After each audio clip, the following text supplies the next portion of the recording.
Unchurned is presented by UpdateAI. I will say this, it's meaningless no matter what technology you're using or not using. It's meaningless if you don't know what the moment is.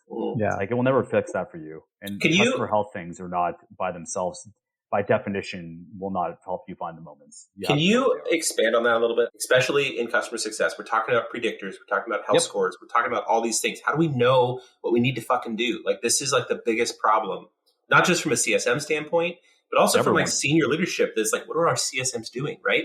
But how do you, not only like how do you identify the moments, but how do you engage and train ICs into finding their own moments? Because it's not a playbook. There's not a list of 10 things that you do.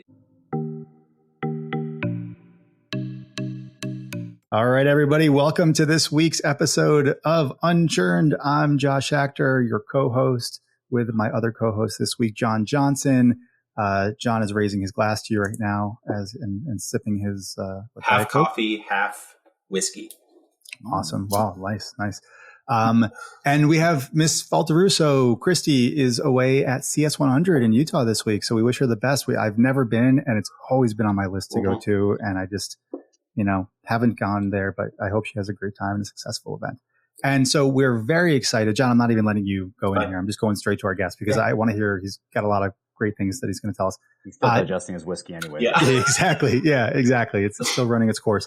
So Mr. Daniel Silverstein. Daniel, thank you so much for being on the show. Daniel is the VP of Customer Success at Carta. And I think we all know Carta. And he runs post-sales. He's got an organization of 200 folks globally across 6 offices.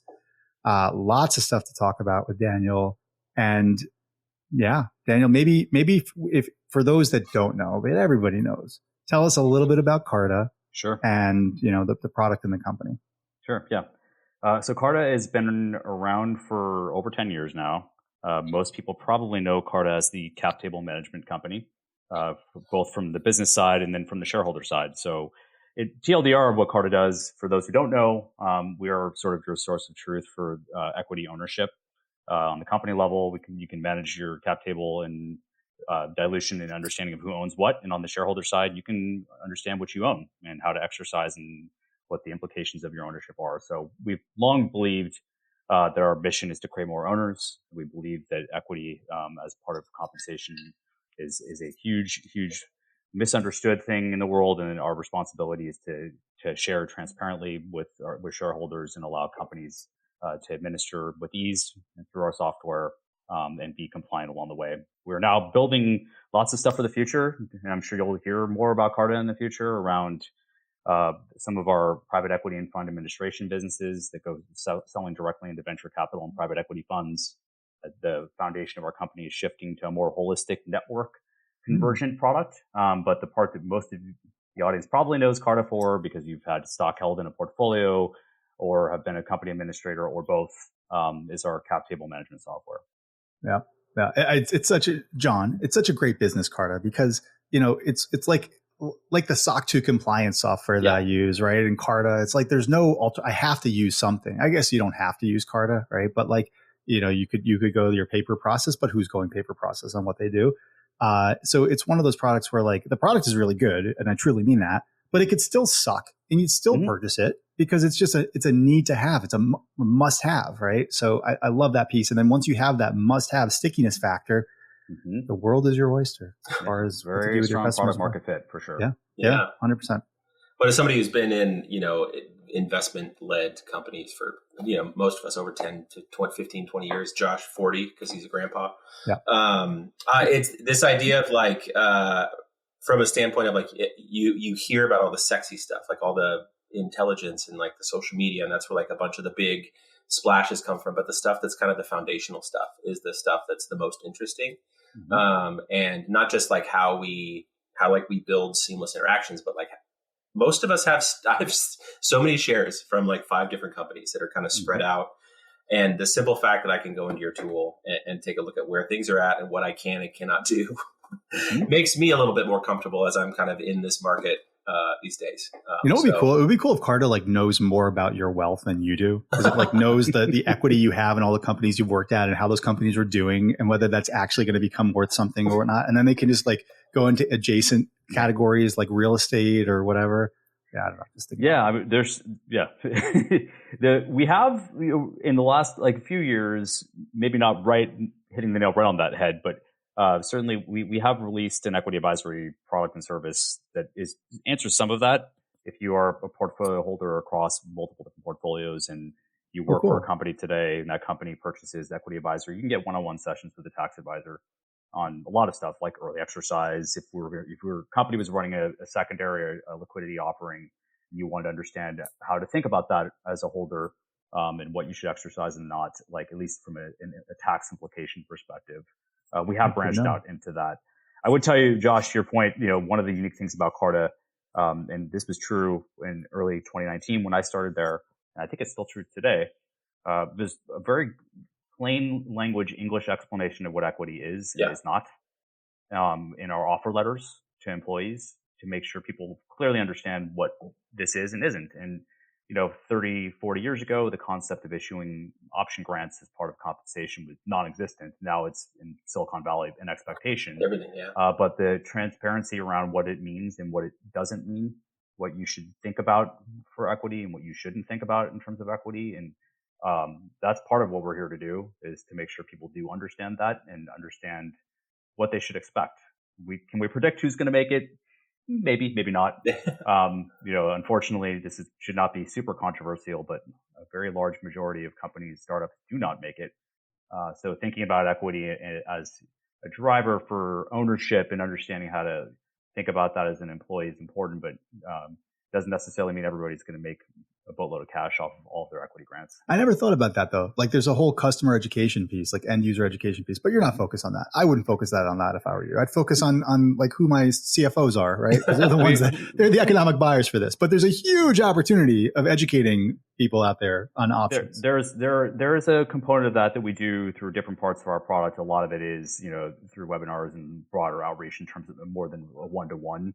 Yeah. But our support teams take questions from shareholders often. They're usually, 2FA resets and things of that nature. But, certainly that's a big question. It's one of the things we use our community platform for, to introduce people to other people like them, so they can engage in that way. But, to your point, Josh, still more company admin focused than it is employee. Makes sense. We, just real quick, we'll jump into a couple of things. Before we kind of hit the record button, we were talking a lot about, AI and kind of those future states.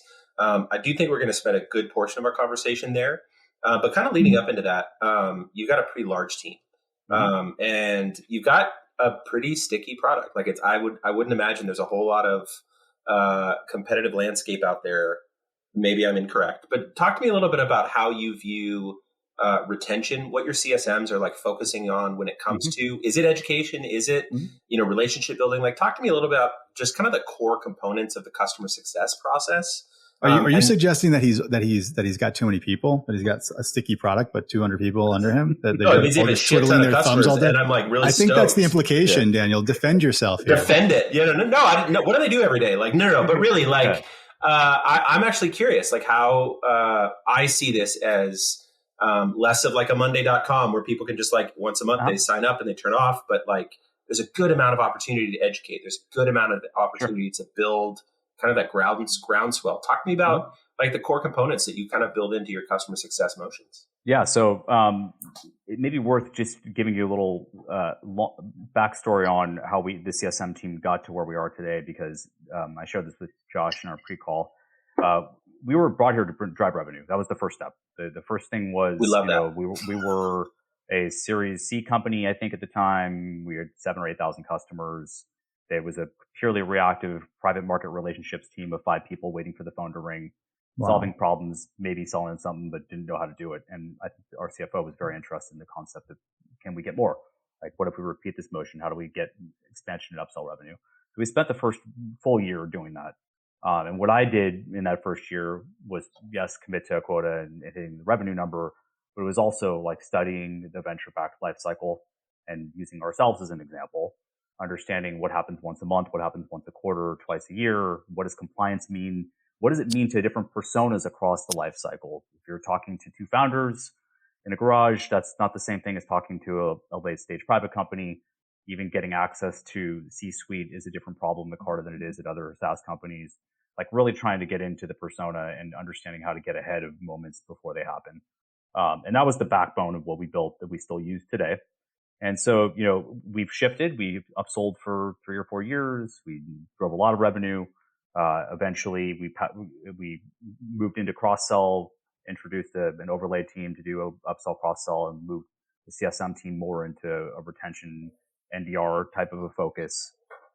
That's still, we look for optimization consistently on that. And I don't know that it will stay that way forever, but the thing that stayed in the middle of that is this concept of engagement, and maybe education is not another way of saying the same thing. We have 30,000 customers on the cap table side of our business, and the CSM team has not gotten bigger over the years. We've had to scale non-linearly to get to a place where we can understand patterns and segment the install base to still get ahead of moments. So what we do here, and this is not an AI conversation at all. We're not leveraging AI for any of this stuff today. We are using technology to do it. A lot of the data comes out of our own platform. That same methodology that I mentioned of understanding the life cycle of the business, we use those as our triggers and life cycle moments to stay ahead of. And many of them are not typical SaaS product adoption things. We don't have a daily use product almost anywhere. SMB customers don't need to log in very often. Mid-market customers use it more. Enterprise uses it significantly more, but it's not a daily use or daily love to use product. What are those life cycles like? So when I'm raising my next round, boom, there's a life cycle, right? When I'm getting ready to sell my company, there's 498 is the first one, for sure. Annually. Yeah, and that is a go from seed round, angel investors, safes, things of that nature, before you get to actually raising, a priced round and needing a 498. 498 is the big first life cycle thing. Life cycle moments happen very typically after every fundraising round.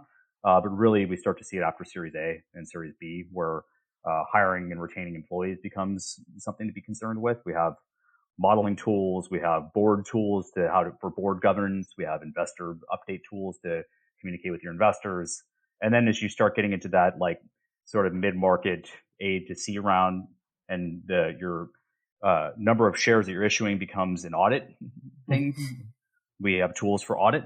Our ASC 718 tool does, stock-based compensation reporting that you can use for audit purposes. And then as you get in later life cycle, we start doing other things that are really more related to, compliance itself. So all of our tools essentially follow that most material moment, which is a fundraise. Things that you need to do before and after a fundraise. That's usually a growth moment for us. In between fundraising rounds, there's lots of interesting things that companies will do from a product perspective that are not simple MAU type metrics. They're just indicative of something we think might be happening next. And they're not necessarily selling moments. They're typically moments for us to be ahead of an engagement and education opportunity. If we see a customer do something behaviorally, we think of maybe even a matrix of things like your 498 is expired and you haven't issued securities in this number of days. We think this means X. We put somebody in a trigger-based playbook. We reach out to them and try to get ahead of what we think they're going to do next or not do next. Sometimes it's churn. Sometimes it's not. Sometimes it's something more proactive than that. And what we've done is we actually have a couple of different ways to do more formal education. We have a customer education and training program, call it like an admin certification thing, where we do broader scale, webinars, things of that nature. And then we have an actual in-house content team that delivers small video tutorials, 45 seconds to a minute, on how to do things in the product won't tell you to do. So, just imagine a customer hits a trigger of a life cycle we think is interesting. It's not a selling moment. It's not even probably a retention moment. It's more of a, hey, we think you're about to do this. The product's not going to tell you to do Y, but we know you just did X. Let's show you what that is in a way that's digestible on your own time. So we can deliver those things digitally. We can do them, live. We can do all different ways of doing that, but it's all trying to get ahead of the moment before somebody knows what it is and leave them with something they didn't know before they talked to you. Yeah. Yeah. Is this something that you find with your CSMs? I mean, it sounds like they need to have some deep understanding of this, just industry in general. Yep. Is there a pretty heavy like learning curve when you hire folks? Or you bring in people from, equity management firms or, PE firms that have experience in kind of cross training? We do that on the venture capital and PE sides of our business, most definitely. Like that is a prerequisite. Because those are, especially in private equities, are very sophisticated buyers. Like you cannot hire somebody without pedigree, background, knowledge, all those things. On the cap table side of our business, we not so much. We're very fortunate. We have a very tenured team. I think there's at least one person on our CSM team that's been here over 8 years. Wow. The average tenure is probably north of 4 at this point. So we don't require it on the way in. We do encourage people to take the certified equity professional exam. There are 3 levels of that. It definitely is the best proxy for the work that we do here in terms of understanding what a private company would be doing with an equity plan. So we do encourage that. Carta pays for people to take the exam. Yeah. It's actually now being built into our employee leveling architecture across not just CSM, but we're working on this for support and implementations as well. The idea being that, if we get to a point where AI does solve some problems for us, maybe in support as an example, if AI solves easier, simpler tickets faster, then what you should be getting is a more educated agent on the other side who is not in a hurry to get off the call because they're not trying to hit an SLA. They're trying to actually help you. Yeah. So we do think about that. The certified equity professional is the best sort of proxy to that. And then we have, all kinds of like internal enablement training things to get people brought up to speed on the knowledge that they need to be an advisor.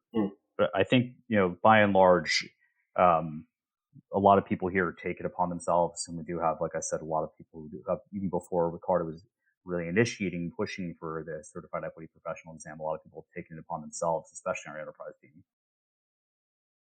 I want to turn the conversation to market conditions. Sure. So yeah, they're great, right? That's the answer. They're awesome. Yeah. And so what is this, 2021, guys? Yeah, we're feeling great. Yeah, feeling great. Up and to the right. Money's free. Everybody's going public, right? Everybody's going public. Right. Well, so you've got this sticky product, right? That's a must-have. And at the same time, nobody's going public, right? It was a very dry year, and we'll see what happens. I think 2023 was as well, probably, right? In 2025, who knows what's going to happen, right? But all kind of signs point at this similar stuff. The SaaS apocalypse that I've heard of. So how does that impact? You've got these two opposing forces, the stickiest product out there, and yet market conditions that suck. Yeah. How does that affect you as a leader? Quite a bit. And something unique about our product is that it is a lifecycle product, which is great and sticky to your point. But it has built-in churn on the book end of both sides, actually. The SMB customer who never raises and goes out of business. A common problem will probably be a problem forever. The IPO is the other side of the bookend, right? Your company gets to a certain stage in size. We no longer have a public software product. We did for a good period of time, for 3 or 4 years, but it was really intended for a different use case than your typical tech company going public on the platform, who has large international populations and a dependency on retail brokerage and wealth management and other things. So it affects us quite a bit. We watched in 2021, jokes aside, lots of companies go flying out of here. Whether it was just through a direct listing, a traditional IPO, a SPAC was a big thing in 2021. Lots of people racing to get out the door, and sadly, a lot of them not performing particularly well on the public markets today. So it impacts us quite a bit. We have to prepare against that, and it's an interesting dichotomy in our enterprise book, where most of the churn and IPO comes from, and the thing that I have to watch out for. We've actually segmented our enterprise book accordingly. We think about the problem that you're solving for a company who's waiting for that window to open, which is a lot of them, differently than we think about the one who has not yet gotten to that window or opened that door yet. The ones who haven't are still business planning. They still are thinking about like what they should be doing next and how we can help them, and very interested in EBRs, and maybe they haven't run a tender offer or a secondary of any kind yet, and we can do that with our platform, and we engage in a very different way. But the ones that are just kind of are waiting, they need us still very much, but we're in a more of a like, how can we help prepare you for that, including an IPO advisory service. Like we can do stock splits, we can run you through a checklist, we can even help go find the right provider to go to. But those companies who are in that stage require more technical help from our support and technical lead teams to help get cleaned up. And we have to identify them and treat them differently than we treat the companies who don't know yet. And so we have our eye on this. I clearly, as a leading indicator of potential churn, for sure, our CFO cares greatly about that. And it's just built in part of our lifecycle product is that eventually when the market does turn back around, we will watch a lot of these companies go. The best thing we can do now is help give them, our version of public knowledge, which is let's help you get ready. Let's get you a good outcome. Let's make your CFO look great. Let's make everyone happy and have you come back and look at Carta, your experience as the best private experience you could have possibly had. And even if we weren't in the public space, we're publicly knowledgeable enough to be able to get you to a good exit and the results that you wanted. And we're looking at that very carefully. It's, as we look at subscription ARR, obviously we have to think about what it means and how to model that out. Well, like to your question, Josh, like how do we think about 2025? We have to think about that not just for churn, but we think about it for expansion and how we think about companies, with, either rifts or layoffs of some size and then slow growth coming back in, the difficulty in time between fundraising rounds, to adding more shareholders to the cap table, which is how we make our money. We have to model expansion differently, and that is largely bottom line revenue to us. And that's maybe the bigger thing we think about is not so much about IPO churn. It's more, how do we think about like the growth of the cap table business in a world where it's hard to know how VC conditions will pick up, specifically for the segments of our business where we typically get most of our expansion. And how are you thinking about that? Like very conservatively now. We 2024 was actually probably the toughest year we've had in a long time. In that regard, when I got to Carta in 2019, our NDR was like best in class. Like it couldn't have been better. It was almost one of those, I can't believe we're even building a post sales team. We don't need this. Problems are solving themselves, right? And as we built the upsell motion, I think what we realized at Carta is that wildly successful, and we still know how to do that very well. But as a percent of total, when you look at NDR as a large math equation, expansion is really where most of the money comes from, and expansion is organic here. Yep. We measure that in stakeholder growth at the time of a renewal, and those conditions post 2020 have been turbulent. And so we've had to find different ways to model that and different ways to think about getting the team and model, built for maximum efficiency so that when it comes back, we get it more efficiently. But in terms of forecasting and modeling, we look at the data that's coming from our valuations team. We look at all the same public sources that everyone else has. We've got lots of industry experts here. I don't know if you guys have heard of Peter Walker, who works for Carta. He's our head of data insights. Lots of really interesting data coming through our system, anonymized and aggregated, that we can use to source off of. And we model it. And this year we modeled, challenging year. Next year we'll be a little more conservative in how we model it. And we'll think about other ways to continue to get more growth in the business that are not dependent necessarily on market conditions. Hey, everybody, it's Josh. I'm taking a quick break from the podcast to tell you a bit about UpdateAI. I started UpdateAI to solve two major challenges for CS teams. The first is that we save CSMs 4 to 5 hours per week with our productivity through AI. Secondly, we give leaders a window into all the conversations across each account and the entire portfolio. So we help knowledge transfer, we help increase the coverage model of your CS teams, and we help you detect emerging patterns in what your customers are telling your CSMs across all the risks, product feedback, advocacy moments, and expansion opportunities. So come check us out at www.updateai. It's completely free to sign up and trial. One of the things that we're facing, and a lot of people in the market as well, is this idea of consolidation, right? So we recently... Who is we? My company, User Testing. So we were recently bought by a PE firm who also bought a competitor, and then just kind of like smashed this together. And it's been a learning experience for me as well, coming from a public company that was taken private and then into the PE world. Yep.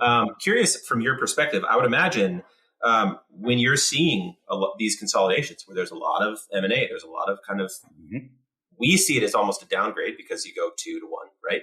Yep. Are you seeing a similar experience, and how does that affect what retention looks like for you guys when you're seeing a lot of these M&As? And that is a life cycle, right? So that's a Sure. step in what you manage. Yep. But walk me through kind of the inverse of that, right? Because if you've got a bunch of people going public and leaving you, I would imagine when PE comes in and takes everything private, you actually have the inverse of that. Yeah, we don't. We definitely we do see some of that. I would actually say, by and large, M&A would be maybe our second biggest non-controllable churn outcome, more broadly.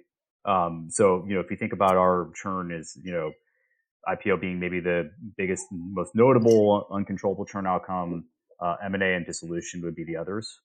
Dissolution is by volume of logos the highest, but by dollars the lowest, because it's just a lower market segment that we're talking about, lower ACV. But M&A is in the middle of that. So we pay attention to it because oftentimes you end up in a situation where one Carta company is acquired by another Carta company. That's not uncommon as an outcome. And, for us, it sort of nets out pretty equally. It's not a huge difference. How do you explain that churn to the board? Like, yeah, exactly. Good question. We're trying to figure it out. It's actually not that one's not terribly difficult because the ARR nets out relatively flat either way. Yeah. It's, we have to keep our eye on the name of the logo itself, just to make sure there's an awareness there, just from our network within our board and investor network for sure. That one's actually not terribly difficult to explain. The harder one is more when the company's acquired by a non-Carta company, or we have like a situation where we could have connected the dots and we didn't for whatever reason. And M&A transactions are tricky. We don't, if you've been through them before, and John sounds like you have to some degree, like you don't know until you know. There's not a lot of transparency around it. We've talked about different ways of trying to do M&A as a service at Carta to get ahead of events. We have ways of thinking about that. We're not in paying agent services or anything like that today, but we could if we wanted to. It doesn't, that one does not bother me as much. That is we watch the trend, and what you're mentioning is what we've seen quite a bit in the last year or so. Private equity taking two companies that are both private together and combining them into one. We've seen quite a bit of that. I don't think we're done. M&A conditions are looking very favorable for an outcome like that. Yes. I expect to see a lot more of it. So if anything, that's more what we're modeling against is the activity we think will be there, where we think the churn might hit in our books, how to predict it maybe similarly to how an IPO trend would look, following market conditions to understand where we think M&A activity is going to be and what segment it's going to hit. And then, it's a bit of a roll of the dice because, like I said, sometimes the other company that acquires them is already a Carta customer. If it's a PE firm, probably not. But the outcome of like two companies merging together and keep merging their cap tables, the ARR is negligibly different for us, unless there's a rift that's associated with it, which sometimes happens. Yeah. It largely is a retention motion more than it is a churn one for us. Gosh, that's great. Yeah. Sounds like there's a lot of data. You're looking at a lot of trends. How are you thinking about, the kind of the big words that we're talking about is AI and how we're using kind of some of this predictive modeling. I know we were talking a little bit about some kind of experience around how to utilize AI when it comes to the predictive side, not just with customer health, but also like, are we using the tea leaves correctly? You mentioned that you were out in San Francisco last week at the CCO Club during Schachter. I'd love to kind of hear some of your thoughts that you shared out there, but also kind of, wrap it into this conversation. This is something that Josh is super passionate about as well. Like you guys are pretty aligned on it. So I just kind of love to hear how you're kind of thinking about just AI as a predictor of analytics and health scores and what health looks like from a digital touch point. Yeah. So I think I've said this many times about our model at Carta. I consider it an advantage. I think some people maybe consider it a disadvantage to have a non-daily use product with low ACV and having to be scaled from day one. Yeah. Somebody might say you're ripe for AI. You should be using technology like that to predict everything. We tried. Up front, it wasn't an AI problem in 2019, but it was what are we going to do with data to figure this out, right? We would have to look at patterns across massive segments of thousands of customers instead of a one-to-one validation of customer health outcome, which we can do in enterprise, but not in mid-market or SMB today. We partnered with our data team in 2019. We built a very sophisticated churn prediction model and health score, and I put it in exec decks, and it just sat there stagnant and static, and would get skipped over in presentation mode, and I was having somebody from the program management team update this thing once a month with no meaningful movement between red, yellow, and green. What were you showing? What was the format of this report you were spitting out? It was we pump it out into a bar graph of red, yellow, green and movement over time, basically. But we were the inputs of this thing. So the broader context here. If you look at this, we were like lots of CS teams and post sales teams at the time. We were building the post sales motion and selling and all those things, but we were also looking at NPS and where that fits in the equation, how all the CSAT things that were coming from other parts of the organization, like how to build a health score, if you will. But it was going into a master delivery deck that was being put in front of the exec team to review once a month. And it was in the relevant slides of like somewhere between like churn and, upsell, or somewhere in the middle of it was like, oh, well, how's the health for our customer base, right? How are we doing? How's this going? So it was a red, yellow, green stacked bar graph. Here's like just distribution of health, percent of number of customers in each month over month, and really largely not changing at all. Our inputs were some of the inputs we still care about greatly for different reasons, and we use them as triggers and predictors of things, but it was not actually indicative of anything that was going to be happening at scale that anyone needed to know about. And so we deprecated it because it was not, showing value enough definitely not for an exec audience to read. They would, again, skip past it in presentation mode. At some point, we just stopped updating it, and then eventually I just killed the slide. Were you doing it for strategic accounts as well, or was it more of the scaled segments? We were doing it for everybody. In 2019, we actually had much more acute understanding of what was going on with those strategic accounts. And those ones, red, yellow, green, we could validate one by one. And we did. And we were having, candidly, lots of product-related churn in 2019 for our strategic accounts. So it did help us inform what to build and where and how to fix for those customers. And we did, keep some level of like even CRM data on health for those customers. But, those were very reactive. We found out that this customer is coming up on the renewal. They will need some massive commercial help to get through this renewal and this laundry list of things to fix before they renew next year. And so we're no longer in that state with our strategic customers at all. But we stopped doing it because it wasn't, maybe we were trying to apply the math against the scaled segments the same way we were against everyone else. And it was just sort of like, it doesn't matter how long somebody's been since they did X or Y, or how many securities they issued in the last 90 days. Like doesn't matter for an enterprise customer, but it does maybe for SMB. So, we built this thing as a predictive tool for us, and the data team kept updating the model. We had difficult times validating it on a one-to-one because we were just not interacting with as many customers one-to-one as you would like to. And, so what we did with it is over time, we deprecated the model. We asked the data team to help us focus on other things and help us build triggers for liquidity transactions and other things that we think are more important and more complicated to build from a data perspective. And then took the engagement moments and built out all our playbooks. So imagine a world where I'm not necessarily reporting on that the same way anymore, like this stacked bar graph and change over time. But the engagement moments themselves, we broke them out. And rather than having them all being inputs to the health score, they do become like possible triggers for like engagement with the CSM. One of those components, security issuance being one of them. If, time elapses since the last security issued, that's generally a problem for us to be aware of. That could be a trigger for an outreach for other reasons, depending on the time since their last fundraising round or round type or something of that nature. I mean, it sounds a little bit more like a traditional CS platform approach. You got it. Yeah. That's right. Yeah. That's right. But we have like mounds of data that were built into that model that we just don't use for that purpose. It's not built for a customer health score. We have some of that stuff like, red, yellow, green, if you will, at the validation level in the CSP, but we're not reporting outward to that. It's just an internal use thing. That's so interesting to me because you hear so much about, within AI, it's such an obvious use case to help people out with a matrix of, John, I'm such a bad multitasker and I can't hear your typing. Oh, it typed. I'm so sorry. My brain is so tenuous already with my thoughts. I didn't realize my mic was on. You're fine. It's okay. It's okay. Thank you for calling me out live on the podcast. That I was multitasking. But that's the nature of our relationship. So yeah. No. But anyway, so with AI, like it feels like such an obvious use case of give me an AI generative health score. Dump in all the inputs and it'll spit out all the outputs.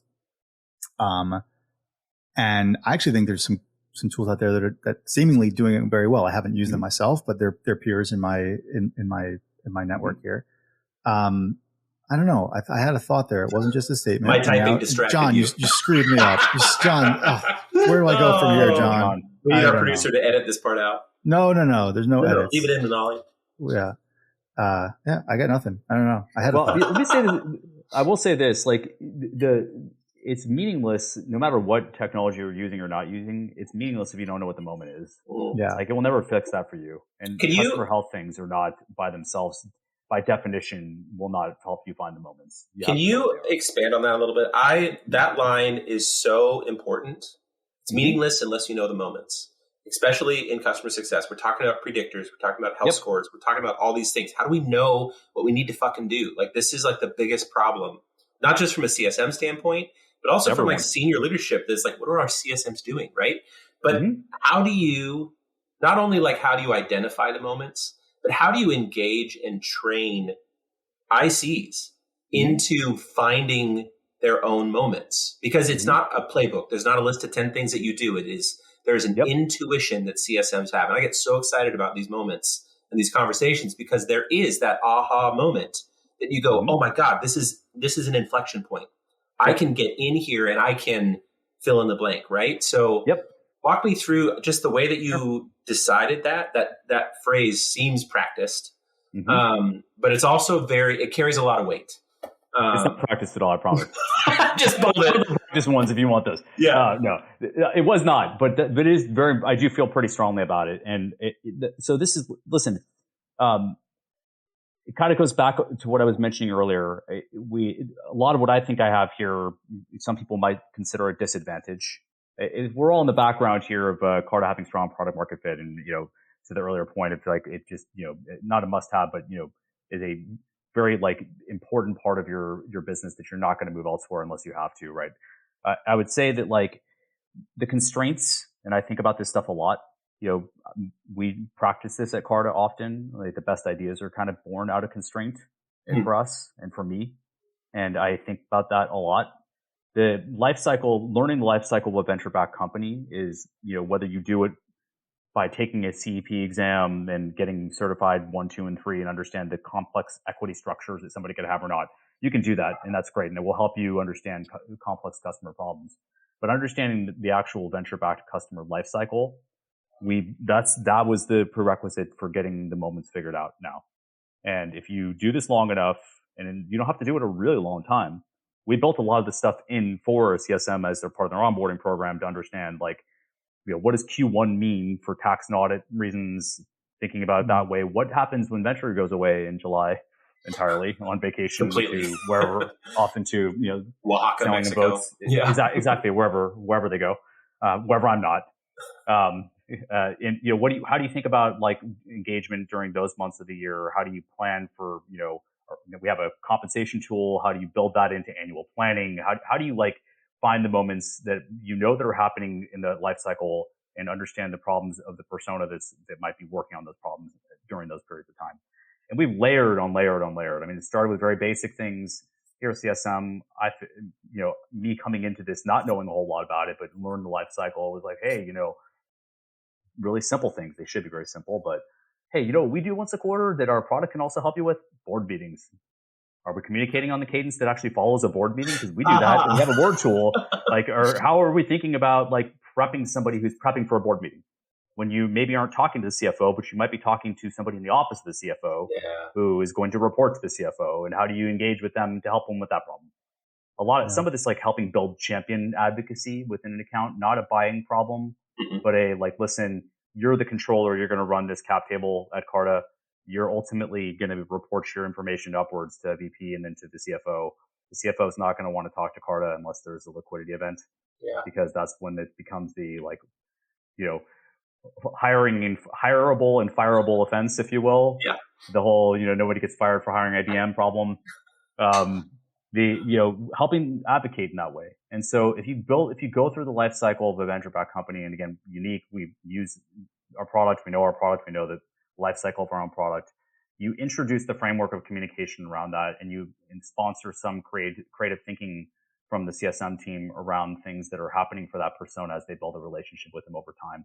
And it is a monthly, quarterly, semi-annually, annually. Yes. And the longer somebody's been in their own book of business talking to customers, they'll find lots of their own moments in there. We standardize some EBR type templates, but I think there's a lot of leeway for, depending on if you are getting to an upper level of an organization, that person's problems become bigger problems than the person you're talking to. And now when we released our total compensation tool, then you're bringing HR people in when normally it's finance. So there's a framework that we built around this that's the foundation for all of it, but lots of creative moments in between. And what we've done recently in the last year or so is tried to make it a little bit more scalable. Again, built out of constraint. If mid-market books will continue to grow massively and headcount will not grow linearly that way, we've identified some data moments for what a high and medium touch customer should be in mid-market who maybe has not expired wallet share, still growing in valuation and stakeholder growth. We know that they're still kind of in that growth mindset of their world, but stamping them and allowing CSMs to identify those quicker and run specific plays around the top 200 in mid-market, and again, zeroing on the persona that you're talking to, understanding who they're reporting to, trying to get that person in a position that they feel good talking about Carta to their boss. And in the end, one of the reasons that I ended up doing this is you learn these things also out of escalations, right? And things that go poorly as well. When you find somebody, we're talking about all the gravy, predictive analytics, proactive stuff, but you also learn from reactive things. Yeah. That we did it wrong. We didn't talk to this person, realize that they're actually the person that you needed to win over, and you were not speaking to the problem they were trying to solve. So it's a lot of very persona-based communication, but it's all built on the same foundation. I think we're going to have to leave it there. We're a little over time. Daniel, this was great. There's three things. Seriously, three things that I love here. I love the nature of the business because to make money, you have to follow the money trail. You guys have followed the money trail, right? You've got access to all that data, and you could just become the company for all things financial advisory services, right? And that's probably in the deck pitch somewhere. So that's the first thing I love. The second thing is I love how you are training your people on the journey of the personas of the different stakeholders that are in the customer seats. And that's how you're educating on them on that. And the third thing I love is about you. You are a sleeper leader in the industry. You're not out there on LinkedIn posting this and that. You did do a panel last week. We won't hold it against you. You did a panel, right? Like John mentioned. But here's a guy that's at a world-class company. Yeah. It's running all of 200 folks, all of post sales. And do you wake up on Monday morning thinking of what you have to post on LinkedIn, Daniel? No. I don't. So I think that's why you have a smile on your face most of the time. Yeah, I love that. I love it. Yeah, the lack of social media will definitely bring a smile to your face. No, I'm not. You're all correct about all those things, Josh. I'm not a self-promotional person. I do care a lot about the work that I do, and maybe I care more about that than I do about self-promotion. And I do love the conversations though. So I would like to do more of them. With folks like yourselves to have very candid discussion around what is real and what's not. Part of being in a world where you've done account management and post sales for a really long time, and I've done them in non-contract, low margin businesses that really force very disciplined thinking around the activity, and again, building this out of constraint, that mindset. I think people see that as a downside thing. I think it's great, and I love the more creative conversations that are having around that, as opposed to what CS became for a long time, which was quite the opposite. And so a lot of the discipline is coming into it. Maybe that's why I'm coming out of my shell a little bit. Don't expect me to post on LinkedIn on next Monday morning. It's fine. But why I'm coming out of my shell a little bit on this stuff is I do think it's important that we're all thinking practically. A lot of folks who are forced into this discussion now that are not comfortable with it could benefit from hearing from people that maybe feel more comfortable with it or then been doing it longer. Well, it sounds like we need a follow-up on this. So I'm really thrilled with this conversation. Stoked on everything Josh said. I also love everything that you said, plus this just view of revenue. You have such a an eye on the fact that you need to drive revenue. And this is the big question. So we're going to leave that open. And I hope that we have an opportunity to kind of continue this conversation. Good luck on everything that you're doing at Carta. And we can't wait to not see what you post on the internet. Thanks, everybody. You cannot follow me. You will not. Yeah. Bye.